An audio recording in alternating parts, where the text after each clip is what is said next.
13 years before the NFL draft this April, a 10-year-old William Hollis wasn't thinking about regional combines, pro days, or whether his phone would ring. He had bigger things on his mind. Man, I'm 10 years old, 11 years old. I'm watching my uncle. I'm walking in the bathroom watching my uncle with a rubber band around his arm and a needle in his arm. But that was a normal thing for me. I went back to bed. For most people, that would be the worst thing that ever happened to them. Something they would forever define themselves as a victim of. Something that would scar their psyche for life. But for William, it was only a bump in what would be a long, tragic, but inspirational road ahead. On today's show, you'll meet two players with, to say the least, non-traditional paths to the draft. From NationalFootballPost.com, I'm your host, Eric Oler. This is Character Guys.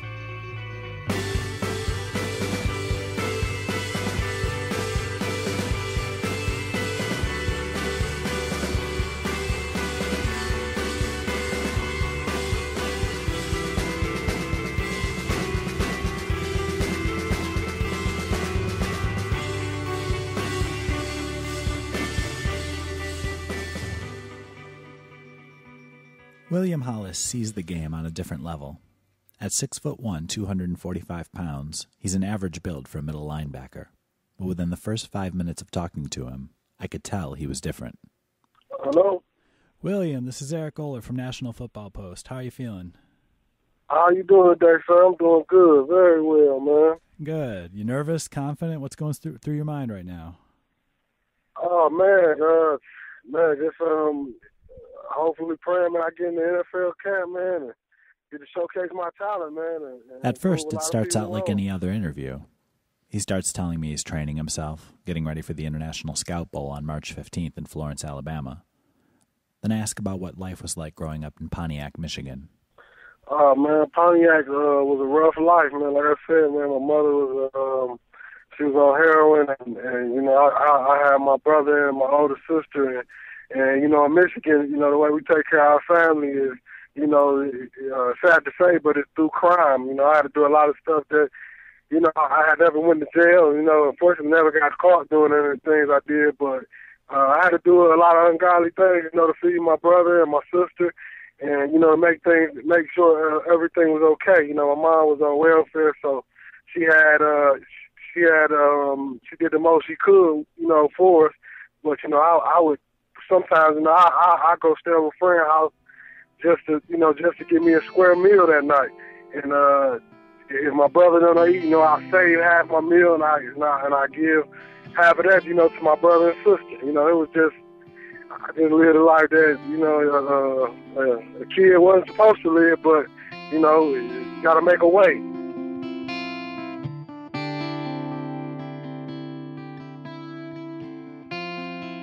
There's much more to his off-the-field story that we get to later. But first, I asked how he got involved with football. I started playing football when I turned 13 years old. Basically, a counselor, anger management counselor, had introduced me to the game, and she got in touch and got in touch with my auntie and one of my uncles, and they had took me up to a park and got me registered. And at first, I wasn't going to be able to play until I went out there and practiced, and the coach got my helmet and my shoulder pads, some cleats, everything after he saw me play. I just had a lot of anger, and it was a natural sport for me. It was a release in a way for me to stay out of trouble. So when I first got introduced to it, I fell in love with it right away.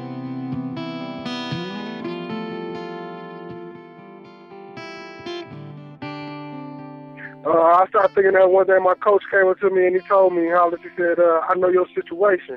And he said, you could change your whole family life, change your mother's life, your grandmother's life, everybody's life if you stick to this and dedicate your life to this game.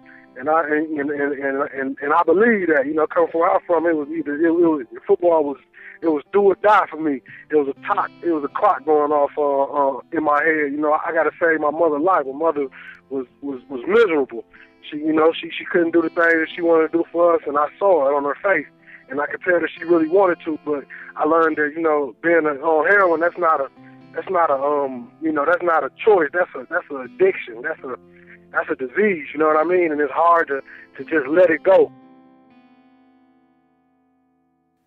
William's mother battled a lot of demons.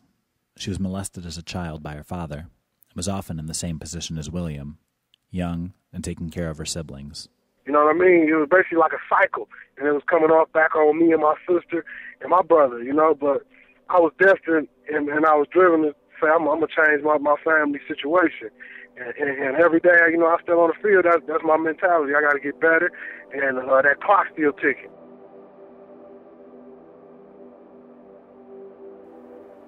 William bounced around between foster homes, living with his grandmother and his mother. After dominating community college for 2 years, he eventually gets to Division II school Clark Atlanta. His stats there are great. In only 8 games in 2009, he had 78 tackles, 5 forced fumbles, 14.5 tackles for loss, 3.5 sacks, and 2 interceptions. He's nominated for the Harlan Hill Trophy, the Division II equivalent of the Heisman. All the while, his mother continues struggling with her addiction back home in Pontiac. I didn't know how I went on some days, but I knew that it was worse where I came from than where I was at. So I felt like this clock is ticking. Let me beat this clock. You feel me? Let me try to make be successful down here and get taken care of, you know, by these coaches and by this school, and whatever I got, I can send it to my mother. It's better for me to be there, to be struggling with her, and it was better for me to be away so I can send money to her. So, you know, I can take care of her.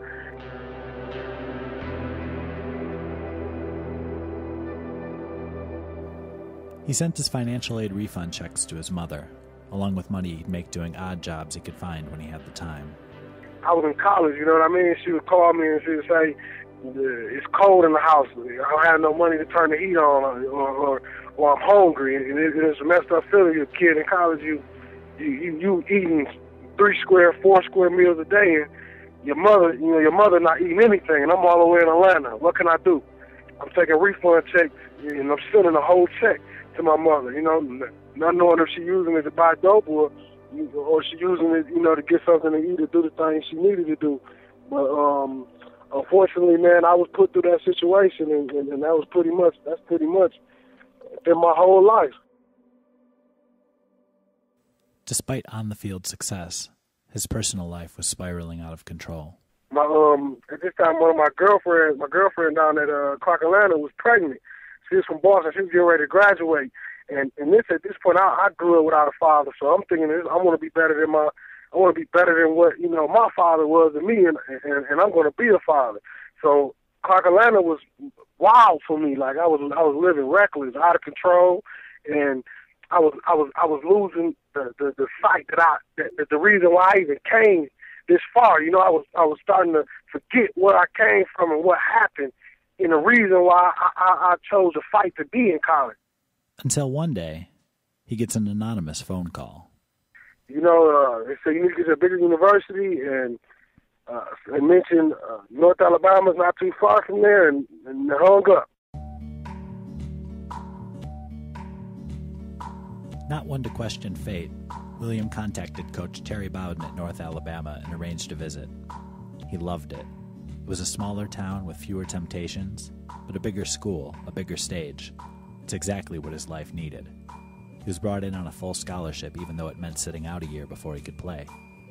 He flew to Boston to be with his girlfriend for the birth of their daughter, when his life took yet another unexpected turn. Literally, the next day, her mother left the hospital. We get a call like 15, 20 minutes later that she was in a car accident and she was paralyzed from the waist down.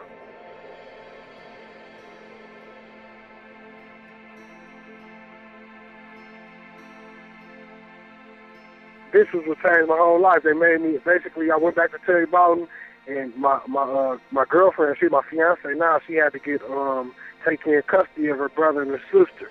So basically, she took them in, and she said she needed help because she also just had my daughter, and I had to make a mad decision. So I told Coach Bowden I'm apologizing. Coach Bowden tried to bring him down there, you know, get daycares and all this other stuff for him, but her mother needed her help also. She needed to be there. So I made the decision, and I had to leave basically the biggest school I ever been to, the biggest opportunity I ever got. I had to leave it. and this wasn't because I wanted to, it's because I had to. You know what I mean? It was a man decision. William took a job working at a hospital to help support his girlfriend's family and his newborn daughter, Halo. He was determined not to become a statistic, to break the cycle of pain and struggle, to chart a new course for his family. I'm trying to save my mother's life, and I'm trying to save these 2 kids' life and my daughter's life by helping provide for them.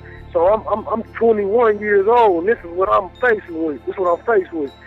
I'm not really feeling too well. I'm sad every day, but I'm blessed. I'm happy to be alive, and I'm happy to be around these kids. But at the same time, you know, I was just trying to hold on.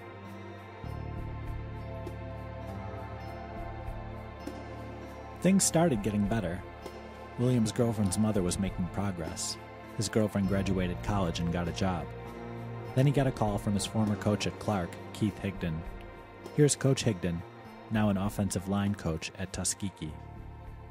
You know, he called me and basically just to see what was going on. I told him I can't promise a scholarship, but I can promise an opportunity to come out here and just play his skills and do what he do best. To get back in shape, William pays a visit to his cousin, former wide receiver Sam Rogers in California. There, he's working out with some NFL greats like Isaac Bruce and Cornelius Bennett. 2 weeks into that training, I get a call saying that my mother, my 38-year-old mother, passed away in a drug house on a couch. Passed away of a heroin overdose. 38 years old, my best friend, my heart, my everything. I felt like life couldn't get more lower than that. And it broke me down to the point where I didn't know what I want to do with my life.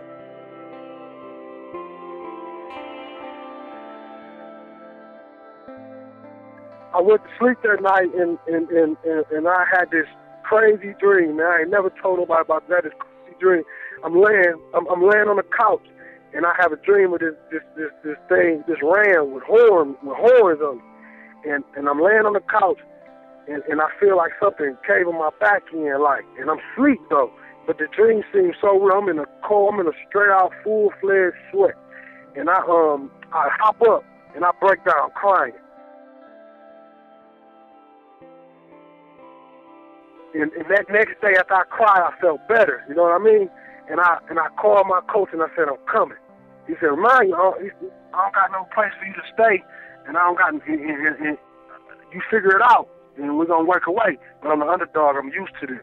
So I went down there. I'm sleeping on the floor with teammates, and I make it through camp. I barely made it through camp. I was out of shape, still getting in shape. I stopped working out because I had to fly to Michigan to bury my mother. But I came down there with 3 weeks clothes in a duffel bag, no money, no scholarship. Slept on my teammate floor.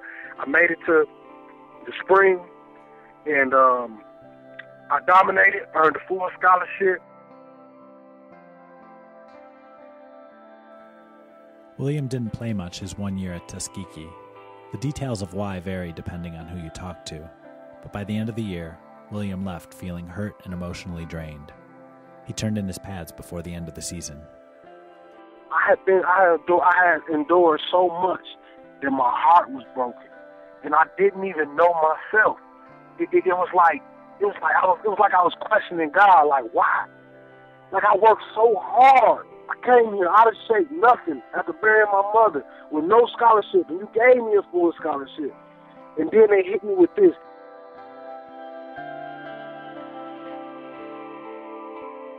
I left and I started looking for jobs. I got a job at a dealership selling cars. I thought this was going to be my new future. You know, everything I ever did, I put my all into it.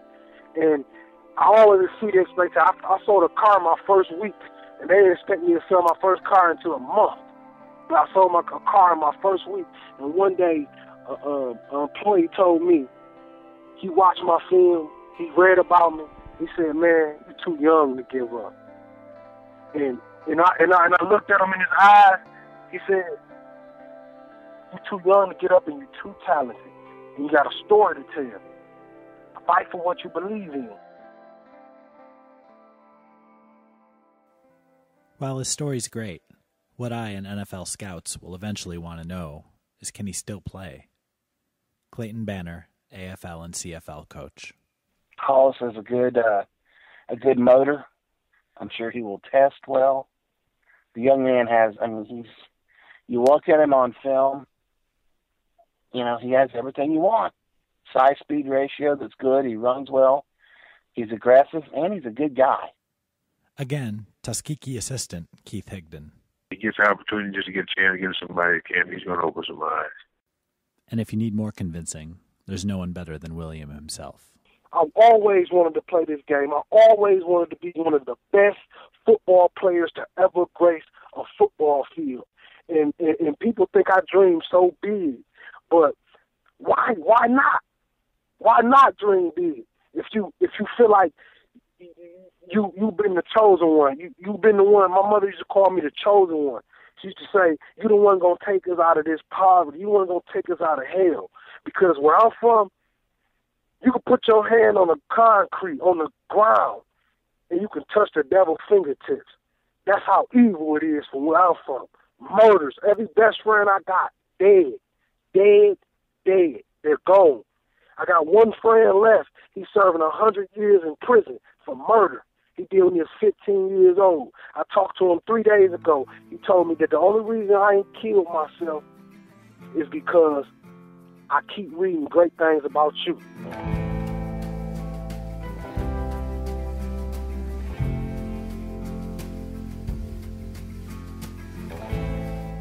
And when he told me that, I said, it will never be another man that stopped me.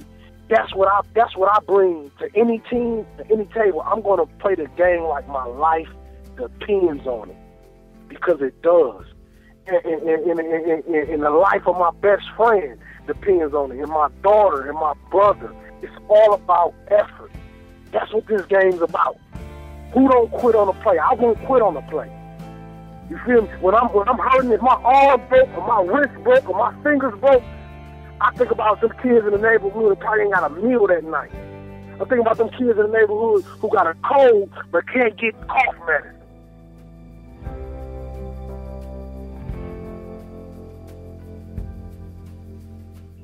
Right now, I'm in the PIFL football team with the Columbus Lions. I came down here. It was 3 NFL guys, former NFL players, that came to this team to try for defensive end. And guess where 2 of them at? They're at home because I took their spot. They played here last year. Just for me to get in shape, because I don't got nobody training me. Just so I can go against NFL caliber linemen, I came down here and I'm the starting DN this Sunday for the Columbus Lions. I'm the starting DN. It's because I believe in myself. I don't care. It don't matter where you're from. Football players come from all walks of life. I'm just trying to prove myself. I don't got the traditional path to the draft. I gotta grind. But you know what? I wouldn't have it no other way.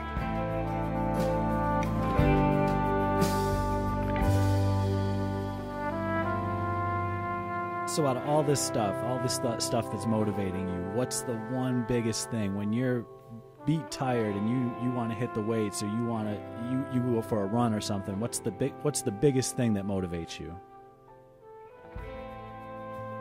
Just being able to walk outside on my own free will, not having no man waking me up in the morning or telling me when to go to sleep. Being out of prison, being alive. That's one thing I'm thankful for. Because my friend is dead. My best friend in heaven, my mother. I deal with that. Just before this interview, I was thinking about it. I was thinking about what she'd be thinking, what she'd be saying, reading about her son, reading about her story. This game, to some of us, is life, you know what I mean? Like, I'm no different than any other inner city kid, but I'm different in the fact that I persevered through what I persevered through.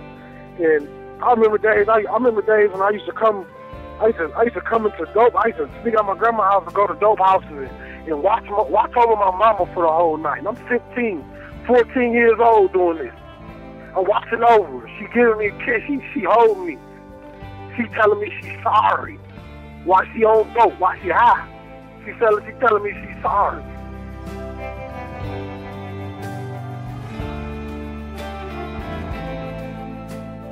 I want to give back. I want to feed a kid that ain't got nothing to eat. I want to give a kid the designer shoes he never had. You know, I want to give a kid because I know where they're coming from. I know the feeling when nobody supports you, when nobody comes to your games, when nobody says that you could be anything you want to be, when people passing you bags of dope saying you want to make some money.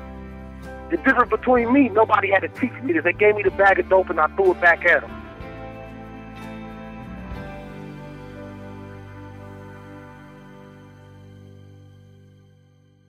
Does anything scare you about about succeeding, about achieving that dream?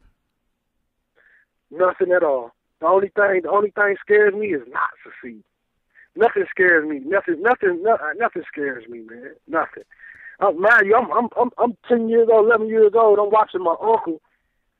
I'm walking in the bathroom watching my uncle with a rubber band around his arm and a needle in his arm. But that was a normal thing for me. I went back to bed. What's the solution for that? What's the solution for people like your mother who struggled with that? We gotta talk. We gotta talk to them more. You know, we gotta know people's stories. You know what I mean?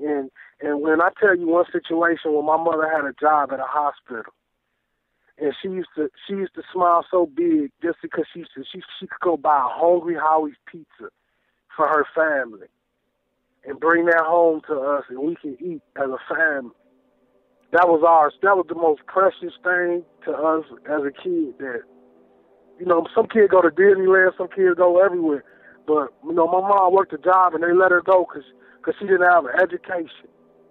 She didn't have an education, but she was the best dang little nurse they had over there. Everybody loved her, but they just fired her. And I feel like America's so cold, man, when they give to the people who not grateful, but take away from the people that is grateful. And when that job took that job away from her mom, it took her soul. She couldn't support us. She couldn't give us everything no more. So it kept her confident. And you know, it just makes me emotional because, you know, I miss her, man. And now that I'm going through, I do it for her, and she, you know, I know she can see me. She can't see me. I can't touch her. I can't call her no more, you know. And that's all I had. I don't got nobody else, you know. That's the only people I had. And my daughter and my wife now, you know, that's the only people I had. But my best friend, the only woman I know, I never see her again. I never, you know, my dream was to come out of NFL tournament and see my mom in the stand. I never had that, you know. I never get that. And you know, when I step on the field, man, that's the only thing I'm thinking about, making her proud. She watched me from the sky, and I'm gonna make her proud no matter what league, wherever I'm at. I will be great, and I'm gonna be the best that they ever seen, or one of the best they ever even mentioned. I'm gonna dominate because it's bigger than me. I don't do this for me. I do this for people like my mother, women like my mother, kids like me. And that's what keep me smiling and keep me on my feet and keep my head up.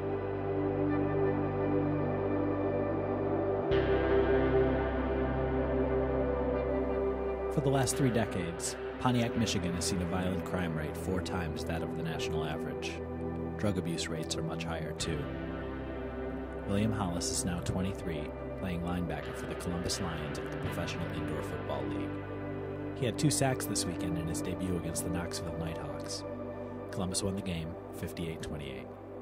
He'll be playing in the Progress International Scout Bowl on March 15th in Florence, Alabama, and the Pro Bound Sportswear Florida Bowl in Daytona Beach on March 23rd. If he makes a team, he wants to start a foundation for mothers struggling with drug addiction and make enough to put his daughter Halo, now 2, through college. You can follow him on Twitter at HalosDaddy51.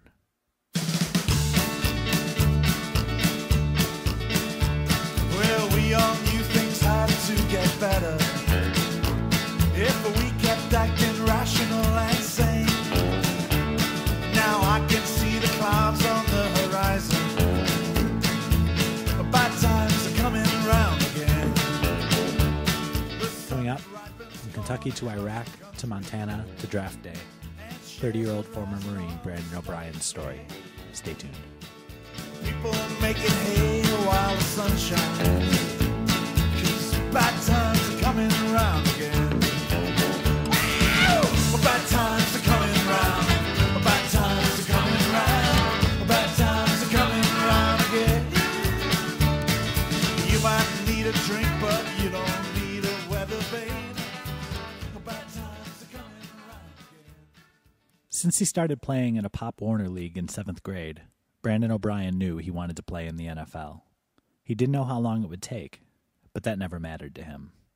Even a little kid playing flag football, I'd always watch games with my dad on Sundays, and watching games with my dad on Sundays was really like a learning session. It wasn't just to watch the game. He'd always point things out I can remember even at a young age, and then especially more in high school when we'd watch college football on Saturdays and pro on Sundays. It would almost be like study sessions in a sense. I mean, it was enjoyable, but it was learning at the same time. And this is before the advent of DVR. Like, I can imagine nowadays he would be like pausing and rewinding and being like... Oh yeah, for sure. Thank goodness there wasn't DVR back then, so I'd be in trouble.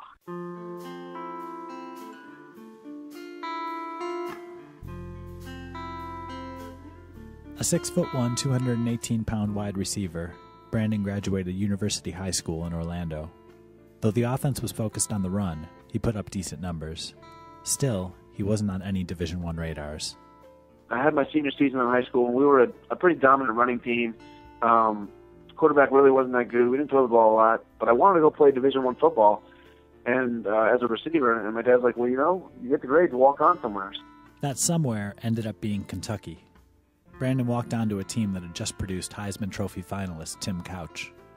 At the time, the University of Kentucky had Hal Mumme, and Tim Couch just got drafted a year before, and they were just going 4 and 5 receiver sets, throwing the ball, just like the Florida Gators and Steve Spurrier back then. And so I chose the University of Kentucky. I wanted to kind of go away from home, and chose to walk on there. And I played on the JV squad on Thursday nights against D2 teams and NAIA teams.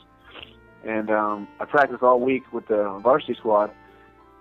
And it was there where I really started to think, I could play. At 18, I was going up against Eric Kelly and Marlon McRae, who played in the league. They got drafted that year. And I was kind of running by Eric Kelly. He would always be like, wow, man, you're really pushing me for an 18-year-old walk-on. And when he said that, and then I watched him play for the Vikings for a couple of years, I was like, hey, keep working hard, you never know.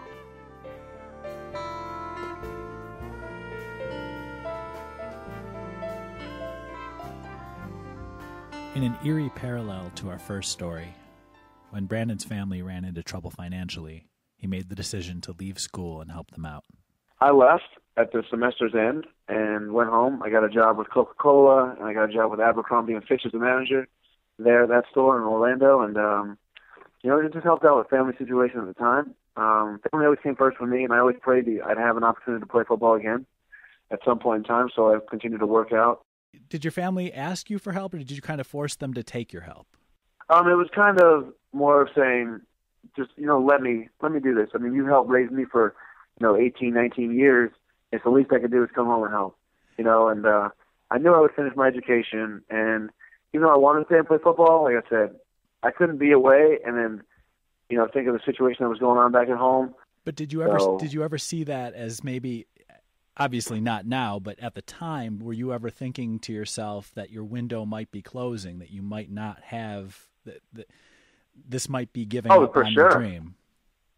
I never thought of it as giving up, but I definitely thought, wow, now the window's even smaller because, you get out and then people are skeptical. Even if you've been working out, I mean, you've been playing 4 years of high school football, boom, make the transition right into college.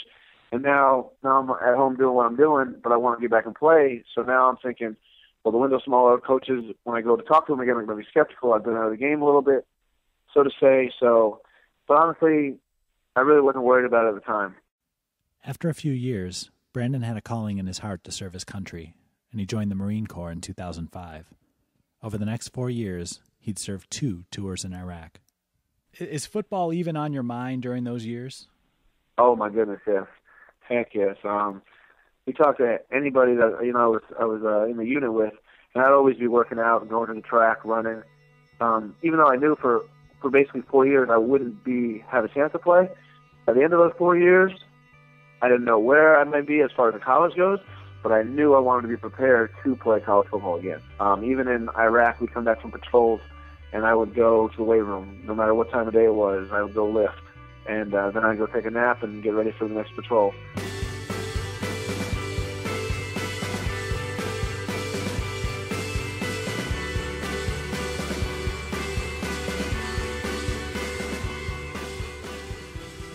After his second tour, Brandon was stationed in Camp Lejeune, North Carolina.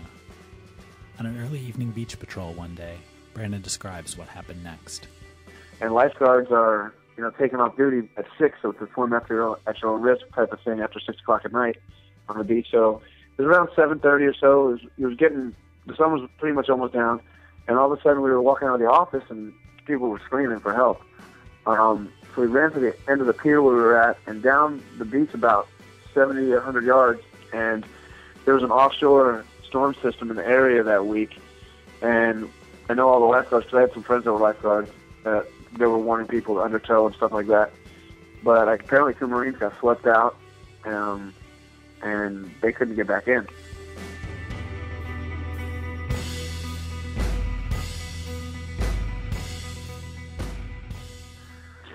So all the lifeguard gear, flotation devices and whatnot are locked up when the lifeguards leave the beach. So we had no key as a beach patrol to get in there. And so my friend was like, let's call 911. And I was like, by the time, paramedics get out to this beach where we are, who knows, the sun's going to be completely down. We don't know what's going to happen. And he was like, you can't go in there. There's no way you're swimming a whole football field out there, open with waves in the dark, you don't have to see. And I was like, well, I have to try. I can't just let them sit out there. So I wouldn't want someone, if I was out there, I wouldn't want someone to come try to help me.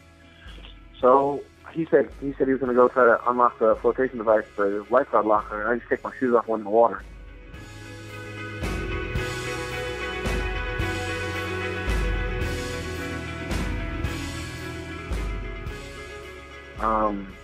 And honestly, I don't remember a lot of thinking. I just know I was trying to get over the waves, and at some point, stop for a minute and try to find my bearing and find out where they were. But there was a couple times I was pushed down by waves under the water, and I would go to push against the sand, the floor, to push myself to the surface again. And there was one time where I went to push off the bottom of the ocean, and I couldn't push off. That's how deep I was out there. Oof. And that was a very scary feeling, honestly.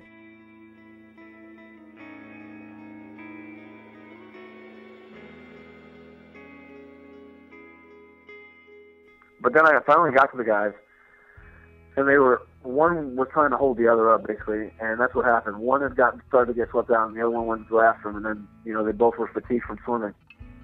And I got near them, and, I tried to calm them down without them grabbing onto me and pulling me under. So I just told them they had to relax. They were going to turn around, and I was going to grab them. And I was going to, kick back, and we're going to try to end up catching waves back in eventually.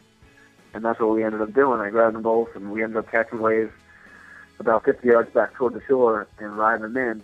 And then once we got in knee-deep water, my partner was on the beach again, and he helped me pull one guy off my shoulder, and I had the other guy help him to the beach. By the time the paramedics were running down the beach, and one of the guys went into shock, and they had to medevac him to a regional hospital, apparently.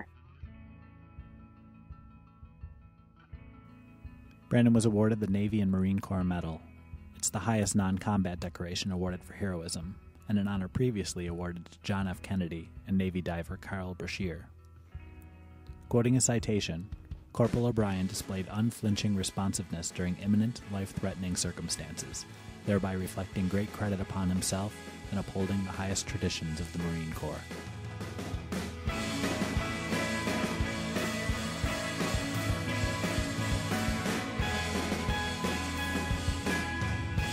With his service complete, Brandon decided it was time to return to the game he loved and the dream he never stopped believing in. Unfortunately, he no longer had any Division I eligibility. He found that the eligibility rules differed for NAIA schools, and he still had 3 years to play. I did some research and found out that the Frontier Conference was put out the national champion for a number of years, Carroll College.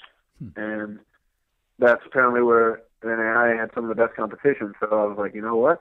I started sending stuff out to all the Frontier Conference schools, and Montana State Northern showed me the most, interest. And they were just coming off a down year, and he was willing to take a chance on me, head coach Mark Sampson up there, and his son Kyle, who's the offensive coordinator. And I was grateful, sir. I was just really just trying to play again. I had a fire for it.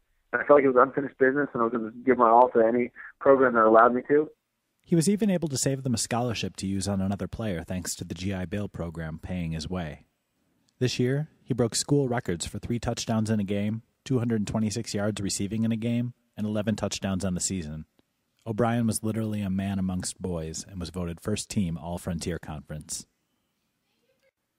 Does anything scare you about succeeding? Not at all, sir. Not at all. I know what I would do with the money. I know if I am, like I said, fortunate enough to play in the NFL and get some money, the Wounded Warrior Project is something that's really near and dear to my heart, and I want to devote a lot of my time and donations to as far as that goes. I just want to help people. I want to be able to play a game for a living and, be able to tell my parents they don't have to work anymore. That'd be wonderful to do. But also, like I said, devote my time and money to the Wounded Warrior Project and troops and their families. Because, like I said, that's the most near and dear thing to my heart, honestly.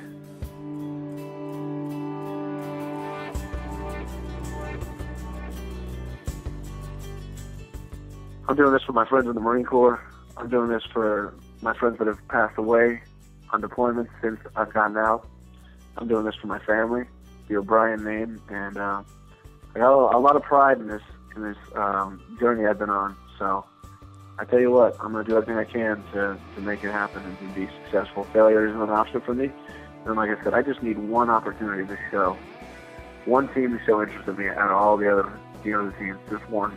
And I'll show them that they're getting their money's worth and they're getting a quality human being to be in part of their organization.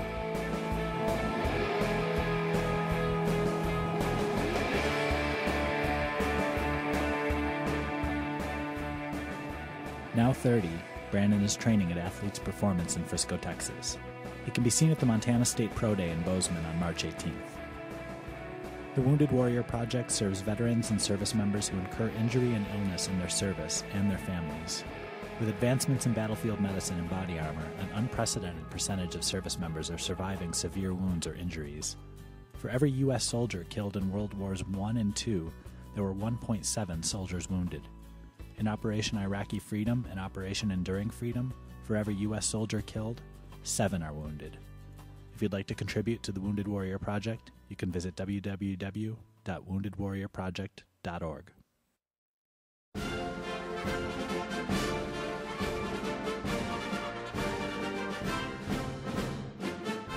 For more information on Brandon O'Brien and William Hollis, please visit our website, nationalfootballpost.com. There you'll find our interview with Stony Brook defensive end John Coates, links to the music you heard on today's show, and over 300 draft prospect grades and scouting reports. If you like what you heard today, please tweet it, like it, share it, and get it out there.